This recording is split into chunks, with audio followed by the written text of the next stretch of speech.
I want you to open up a fresh sheet of paper, real quick. Fresh sheet of paper.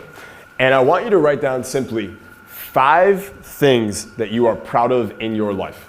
Things, last 90 days. 5 things you've accomplished, 5 things you've done, 5 experiences you've had, 5 wins, whatever they are. Big 5, the last 90 days. Let's write those down right now.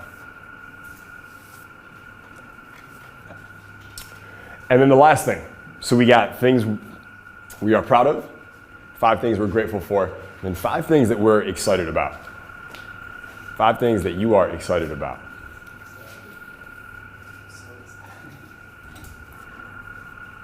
Good. And once you're done, I want you to stand up and share with a neighbor.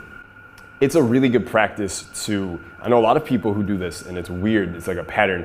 Like one night a week or one night a month, they will sleep on the floor instead of the bed, just to remind themselves to be grateful for their bed. So you did that without even trying last night. Yeah. So let's give that some double love. 1, 2, 3. 1, 2, 3. Sweet. And what are you excited about? What's something that you are excited about coming up? What'd you put? Yeah. A deal that I have potentially closing. A deal you're potentially closing. Yeah. What's For real estate. For real estate? Yeah. Is what kind of property? What is so it? It's a single family, but the homeowner is in pre-foreclosure, and so we're not going to get it for really cheap. Nice. And That sounds good to me. yeah. All right, let's give pre-foreclosure some love. 1, 2, 3. Nice. What about you? I'm excited to move the fuck out of Michigan. Excited to move out of Michigan. Yeah. Great things happen once you do that. Moving out of Michigan. 1, 2, 3. Yeah. What about you? Going to Ibiza this year. You're going to Ibiza. When are you going? August. Me too. Oh, really? Yeah, I'll be there in August. Nice, man. Yeah, maybe I'll see you at the club. Yeah. Like that, yeah. Let's give fist pumping some love. 1, 2, 3. Nice. Let's get one more. Yeah. Something you're excited about. Excited to travel the world. Excited to travel the world. Where are you going next? I don't have it on the map yet, Okay. but I'm thinking Europe. Europe. Yeah. It's a big place. If you had to pick one place in Europe, you know for sure that you are going. Which place would it be? Is New Zealand in Europe? Not even close. Let's give geography class some love, all right? 1, 2, 3. Oh, that's awesome. Where did you grow up? Idaho. Idaho. I understand. There's a plan that. New Zealand. That's awesome. What you really should do is literally, I'm not even kidding, and record yourself doing this and post it. Spin a globe wherever your finger stops, go there. Because if you don't know the difference between Europe and New Zealand, it makes no difference at all. I promise you that. New Zealand is supposed to be one of the most beautiful pieces of property like on the planet. I hear the nature there. Have you've been? Yeah. How is it? Yeah. It's insane, right? Weird as fuck accents, but Yeah, very weird accents. But beautiful. But beautiful. What is New Zealand famous for? Anything? sheep. Sheep? What about rugby? Sheep and rugby? Winning right there, okay? Sheep and rugby. That's like the name of a bar. That could be the name of a barber shop. That's like, it's a good brand name right there. Sheep and it's concrete, all right? It's concrete. Sheep and rugby. All right, so you guys feeling pretty good? Yep. Yeah? You ready to get started? I actually had an idea. I don't know how we're gonna do it. We'll see if we can figure it out. But I wanted to do maybe today at some point, maybe after lunch, like a walking lecture. Would that be cool, like a walking class? Yeah. Yeah, you guys wanna spend time outside also? Yeah. Donovan, you ready for that? Yeah. The camera? Okay. He's into it. All right. So let's start, let's get into this. All right, let's get started. So what I'm gonna write here, if you open a new sheet, that would be really good. It's a fresh piece of paper.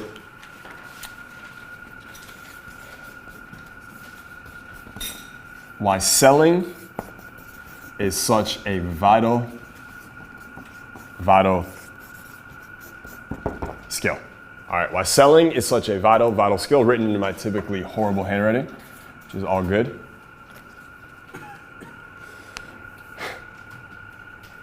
And I want to change something here. All right, I want to change something for you.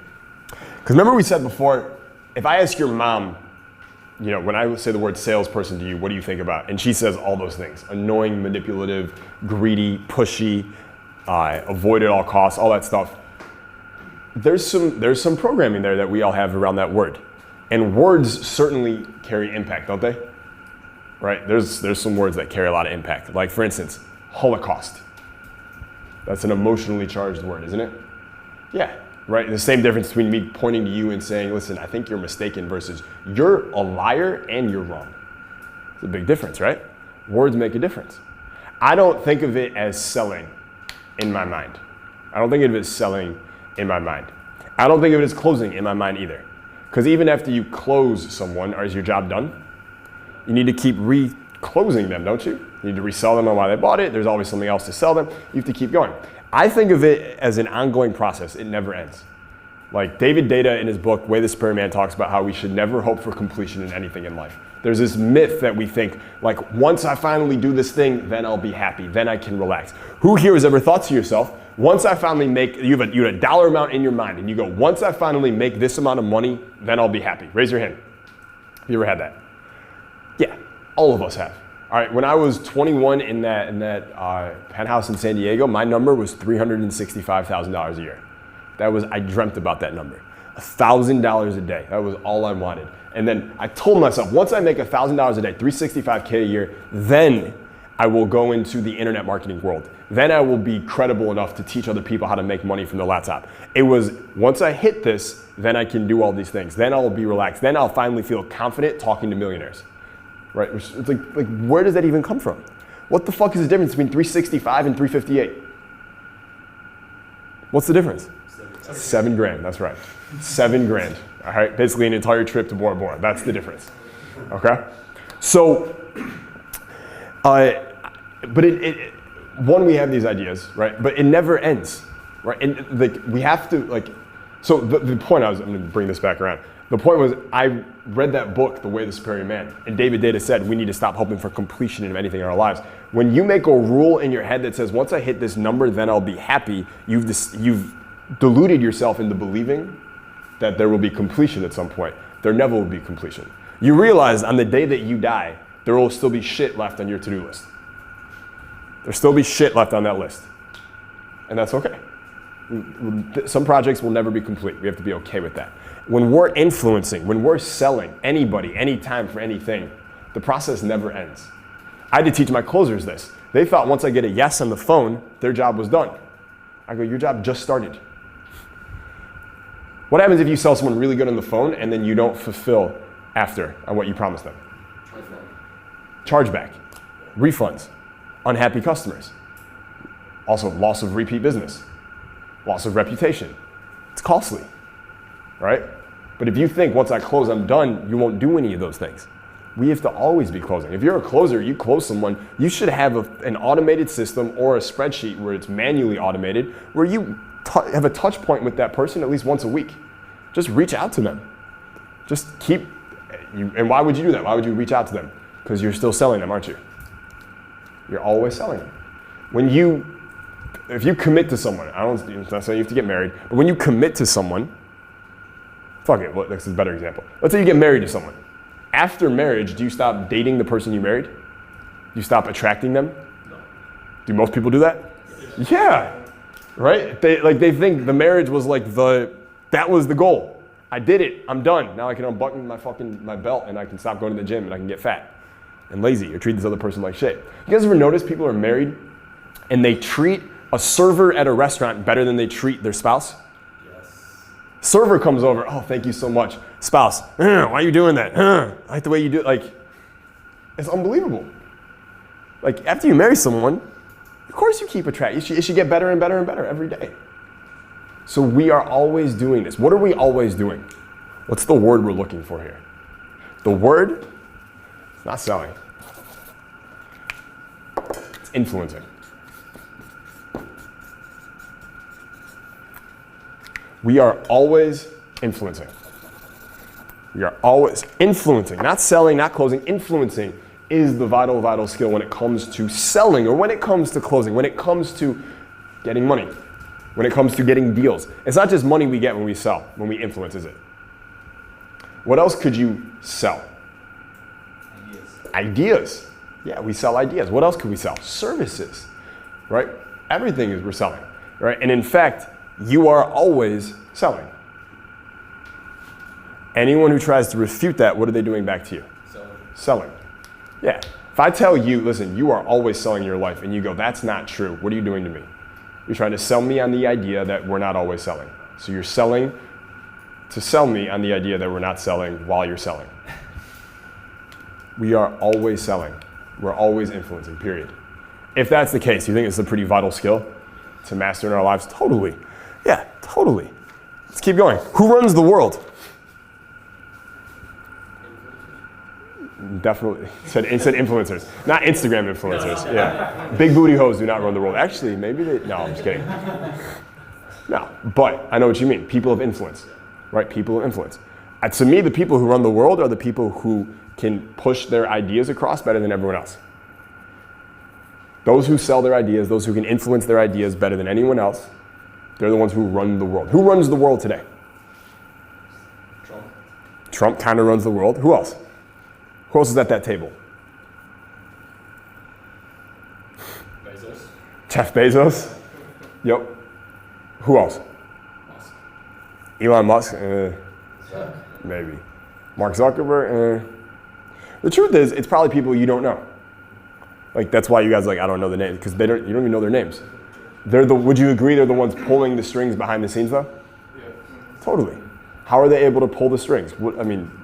Think about what we said, manipulation, skillfully handling, manipulating, skillfully handling, pulling strings, skillfully handling strings, influence. It's all the same thing, right? It's all the same thing. Think about someone you know who has a lot of money. Ever got somebody in their mind? Yes? Raise your hand if you have someone you're thinking about right now. Raise your hand if you don't. Just think about someone who has a lot of money. Got it? Got it? Yes? How did they get the money? Were they good at influencing? Are they good at influencing? Are they good at selling? Who did you think about? Who's someone you think about when I said think about someone who has a lot of money? Elon Musk. Is Elon Musk good at selling his ideas? Is he good at influencing people? Yeah, have you ever read his biography?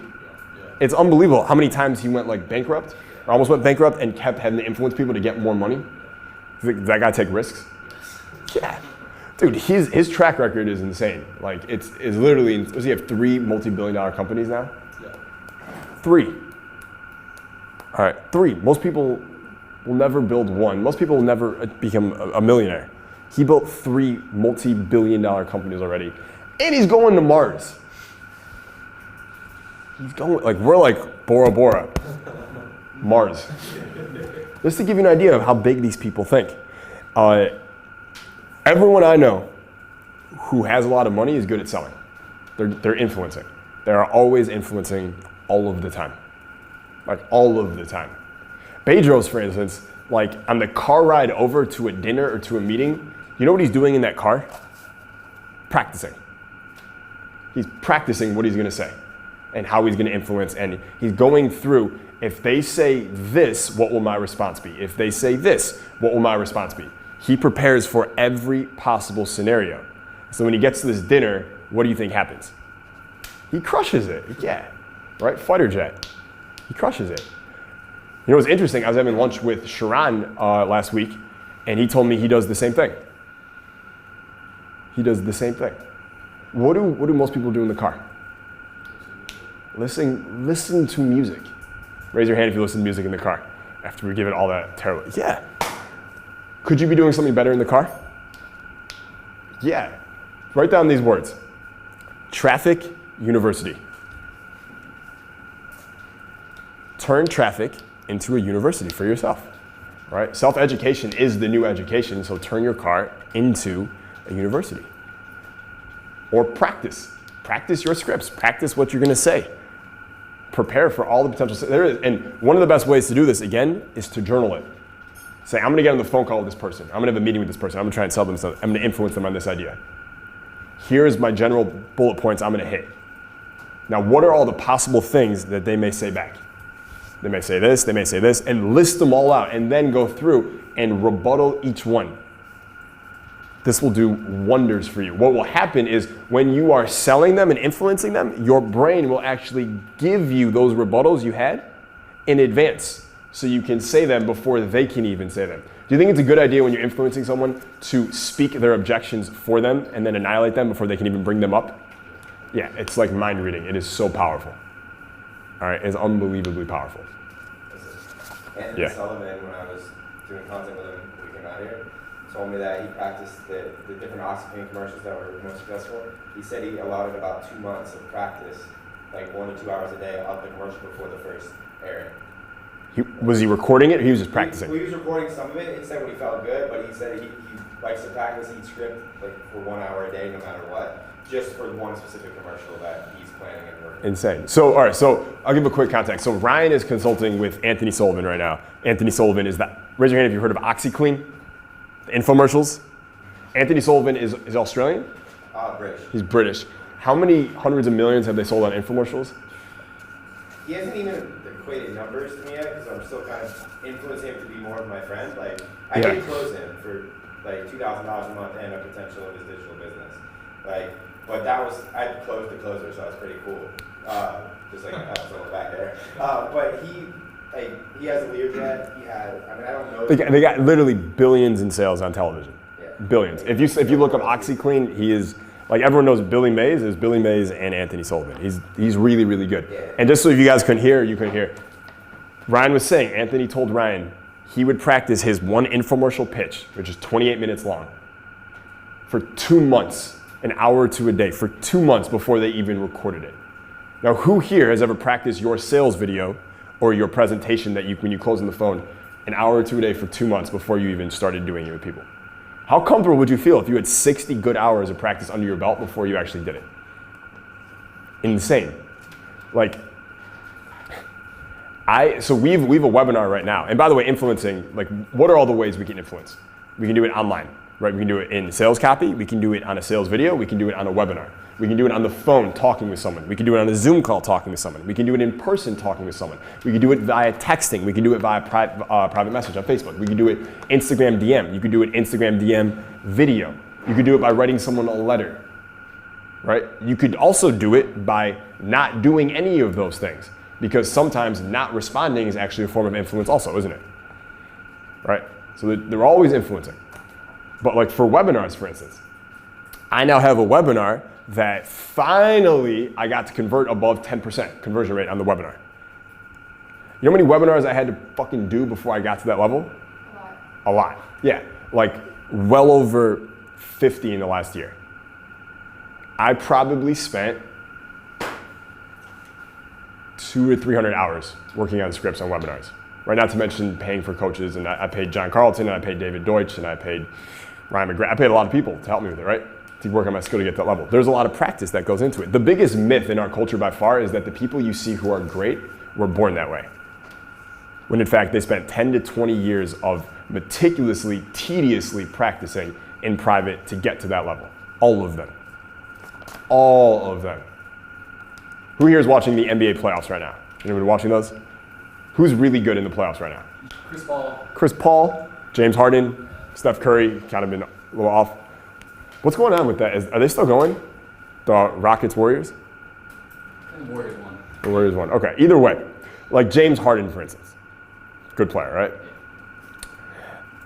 I actually, one of my buddies is a guy I knew from Michigan. I think his name is Derek Glasser. He was the point guard at Arizona State when James Harden was there also. He said that James Harden would literally, he was like the ultimate practice machine. Like before practice, during practice, after, he was always practicing. And that's common. It's a common thread amongst all of them. Like there's no one this isn't true for. You see this when you read biographies of these really successful people.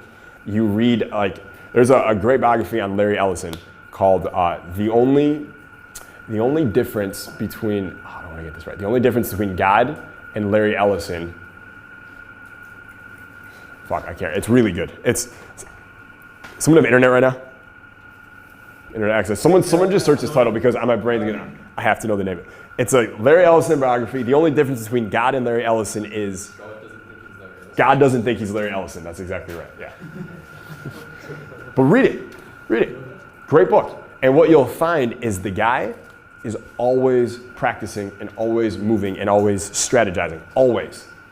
Like it never ends. There's like Larry Ellison doesn't listen to music in the car. He was always practicing. Yeah. I was gonna say that's something that he and I have been working on, like when we call people up, homeowners, and we recently just started, Role playing. role play with each other, and the ideas that you get from doing that, even when we lead you off into so many different Totally. paths, so you can 100%. Yeah. Like, yeah, if you do phone sales at all, you should, like role playing should be the first thing you do every day. 20 minutes is good. How long do you guys go for? like an hour maybe. You go for an hour. Half hour. Good, that's fine. That's fine. But at least 20 minutes, 30 minutes, 60 minutes, even better. But before you start calling people, you should do the role playing. One, because it's good practice, and two, it warms you up. Right? It warms you up. So you guys will notice a really beneficial effect of that. Good. Okay. Yeah, right, always practicing. And then lastly, my last point I'll make about why influencing is so important. As you guys know, I make a big study of really successful people. One little note I think everyone here should remember, because it's really easy for us to get overwhelmed or distracted by shiny objects, especially with the internet, which is literally nothing but shiny objects, is if you want more of something in your life, make a study of it. Like, it's such a simple idea. Jim Rohn taught it, but it's a really worthwhile concept to remember. For instance, if you want to be happier, what should you make a study of? Literally study, buy the books on happiness and read them. You will there's no way you won't become a happier person as a result. The problem is most people, they make a study of the things they don't want. Let's say that you worry too much, right? So all you're thinking about is worrying. And all you do is talk to other people about worrying. What if you read books about happiness? And what if you only talk to other people about how they're happy instead? And you elicit their strategies and you find out their mindset. It's a totally different way to go about it. Just make a study of that thing. Like, it's really, like, a lot of people are like, I can't get my sales letter to convert. I can't get my offers to convert. Well, what are you studying right now in your life? What do you mean studying? Studying. Well, I'm not studying. Well, fucking study. Study copy, study conversion, study marketing. Like, study ads, study that stuff. Make a study of it. Like, literally make a study of it. Who here Kaizens every day? Raise your hand. Good. If you don't, you 100% should be, as part of your daily ritual.